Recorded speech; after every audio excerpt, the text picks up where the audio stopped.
everyone, welcome back to Simi Foundation. This is me Nikki Gupta and today I am going to teach you Money and Banking Part 2. In my previous video, I have taught about the money and banking, money and what are its type and why do we need for money and functions of money. इससे पहले वाली video में ये सब कर लिया है हमने. अब नेक्स्ट वीडियो में हम इस वाली वीडियो में हम करेंगे barter system and it's difficulty. तो बार्टर सिस्टम की डिफ़िकल्टी, बार्टर सिस्टम से क्या क्या डिफ़िकल्टी थी. जब मनी नहीं आया था तो बार्टर सिस्टम एग्जिस्ट करता था हमारी इकोनॉमी में.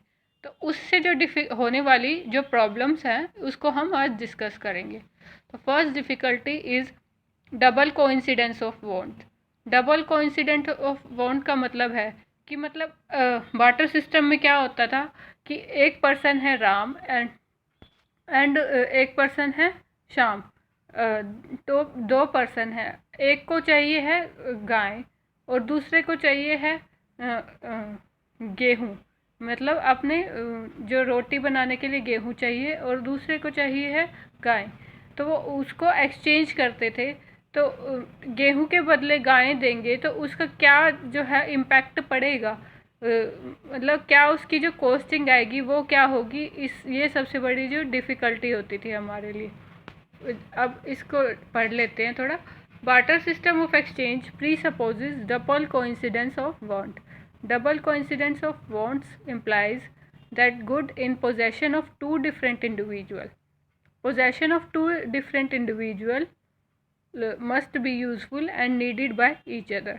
मतलब जो टू डिफरेंट गुड्स हैं उनकी हमें रिक्वायरमेंट है या नहीं है और उस पर्सन को ढूंढना जो जिसकी हमें रिक्वायरमेंट है वो उस पर्सन के पास होनी चाहिए वो चीज़. तो इस तरह से ढूंढने में हमें काफ़ी डिफ़िकल्टी होती थी. तो इसलिए डबल कोइंसिडेंस ऑफ वांट हो जाता था. For example the things that mister Ram is willing to sell must be needed by other person mister Shyam and mister Shyam in turn must be willing to buy goods which mister Shyam is willing to sell. मतलब इसका मतलब क्या है कि mister Ram जो cell करने के इच्छुक हैं वो मिस्टर श्याम को चाहिए होना चाहिए. मतलब उसकी रिक्वायरमेंट मिस्टर श्याम को होनी चाहिए. या फिर ऐसा हो कि और ऑन द अदर हैंड क्या होना चाहिए कि मिस्टर राम है उसको भी वही गुड खरीदना चाहिए, वही गुड खरीदने के इच्छुक हो जो मिस्टर श्याम बेचने के इच्छुक हैं. तो इस तरह से ये सेल और परचेज़ का एक्ट हो जाता था मिस्टर राम और मिस्टर श्याम के बीच, जो कि कोइंसाइड करते थे. मतलब कन्फ्यूज़न क्रिएट करते थे दोनों के बीच में. तो इसीलिए इसका मतलब है double coincidence of wants. Now the second problem is no common unit of value. No common unit मतलब एक चीज़ की कोई वैल्यू नहीं होती थी. फॉर एग्ज़ाम्पल गाय की वैल्यू क्या होगी, उसके कंपैरिजन में हमें गेहूँ चाहिए, हमें देनी गाय हैं, हमारे पास है ही गाय देने के लिए.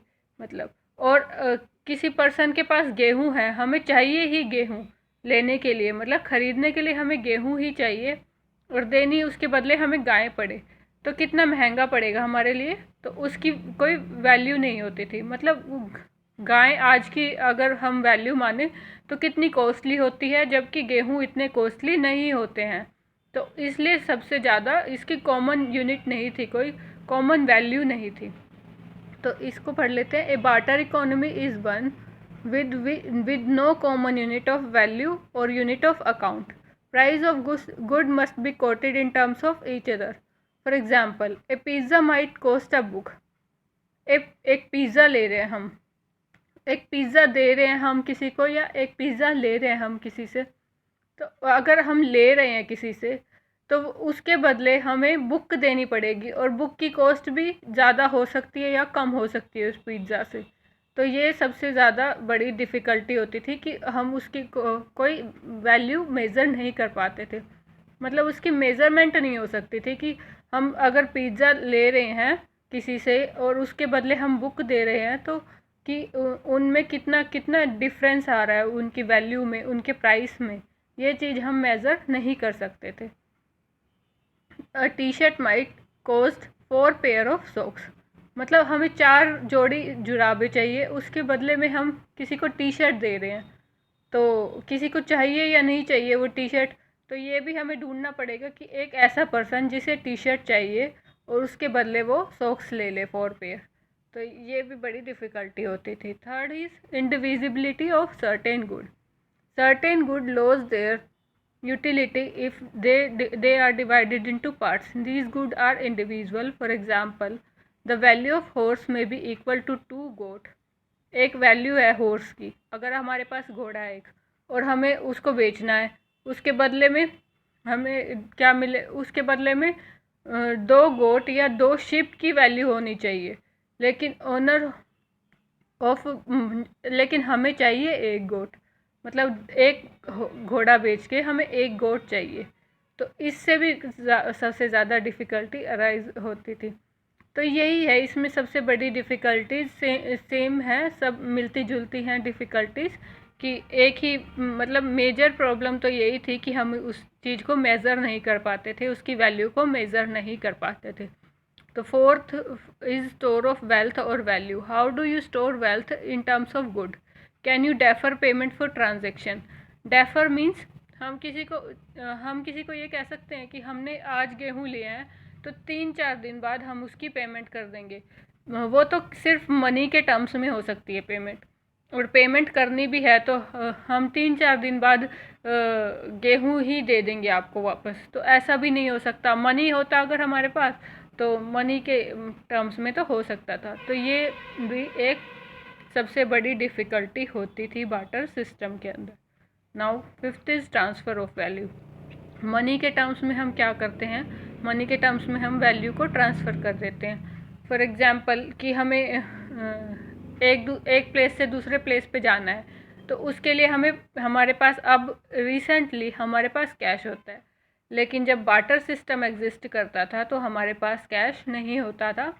तो ये भी बहुत बड़ी डिफ़िकल्टी थी कि बिना कैश के हम एक प्लेस से दूसरे प्लेस पे कैसे जाएं। अगर हमारे पास ट्रांसपोर्ट नहीं है तो ट्रांसपोर्ट के लिए हम क्या करें कि हम एक प्लेस से दूसरे प्लेस पे जा सकें। कोई बहुत ज़्यादा डिस्टेंस है और हमारे पास ट्रांसपोर्ट भी नहीं है, हमारे पास कोई काऊ या फिर हॉर्स भी नहीं है जिसके थ्रू हम दूसरे प्लेस पे जा सकें, या फिर ट्रेन भी नहीं थी उस टाइम। ट्रेन या फिर ट्रांसपोर्ट जो भी होता है वो उस टाइम अगर वो एग्जिस्ट करता भी था तो उसके लिए भी हमें कोई वैल्यू तो देनी पड़ेगी एक्सचेंज में, लेकिन उस टाइम हमारे पास कैश नहीं था, तो ये भी डिफ़िकल्टी थी हमारे लिए। अब एक क्वेश्चन अराइज होता है, why do we demand for money? हम मनी की डिमांड करते ही क्यों हैं, कि हमें क्या ज़रूरत है पैसों की डिमांड करने की? तो 3 थ्योरीज हैं इसके अंदर, डिमांड फॉर मनी के अंदर।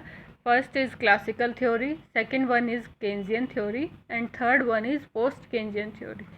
ये मैं आपको नेक्स्ट वीडियो में समझाऊंगी कि क्लासिकल थ्योरी क्या है, केन्जियन थ्योरी क्या है और पोस्ट केन्जियन थ्योरी क्या है। ये थ्योरी तीनों ही बहुत बड़ी बड़ी हैं, और क्लासिकल थ्योरीज के अंदर भी 2 पार्ट हैं, केन्जियन थ्योरी के अंदर 3 पार्ट हैं और पोस्ट केन्जियन थ्योरी के अंदर भी 2 पार्ट हैं। तो इनको समझने के लिए हमें टाइम लगेगा। तब तक के लिए हम बार्टर सिस्टम वाला वीडियो पर एंड करते हैं। Thank you and keep learning. अगर आपको कुछ भी इसमें से समझ में नहीं आता है तो आप मुझसे मेरे टेलीग्राम चैनल के थ्रू पूछ सकते हैं। उसके अलावा अगर आपको नोट्स चाहिए तो भी टेलीग्राम चैनल के थ्रू आप मुझसे ले सकते हैं। Thank you.